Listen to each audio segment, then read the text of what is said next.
A new report prepared for City Hall says it doesn't make much financial sense to convert Toronto's older office buildings into condos. But critics disagree and say Toronto is missing an opportunity. I'm the office conversion guy. From high atop a building in Midtown, architect Stephen Painter looks at the city differently.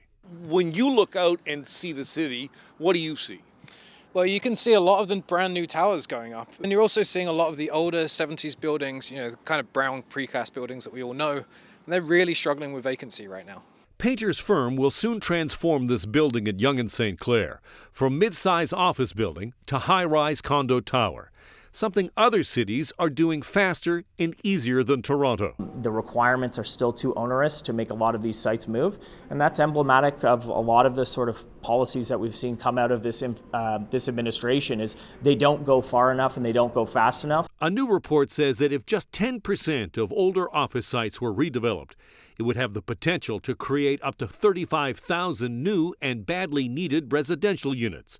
As for the hurdles, there are just different things that an office building has than what a residential building would have. You don't have the right plumbing for people to have bathrooms. The plumbing's at the hardware store. If you're doing a conversion, the plumbing is still at the hardware store. but you couldn't put in plumbing, Councillor. You know that. So the problem we got, and if you talk to people who own office buildings, it's actually cheaper to knock the whole building down. Other cities have made it more appealing for building owners to convert, something Painter is calling for in Toronto. We really need to remove the zoning restrictions, as Calgary and New York have done. As you can see from here, a lot of those buildings are actually right next to brand new condo buildings and rental buildings. So they're definitely where people want to live.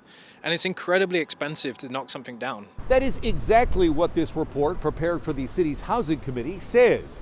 It was written by a real estate economics firm, and it says the really only viable option in many cases is demolition, which means it's unlikely the City of Toronto will change any of its policies regarding office conversions anytime soon. Alan Carter, City News.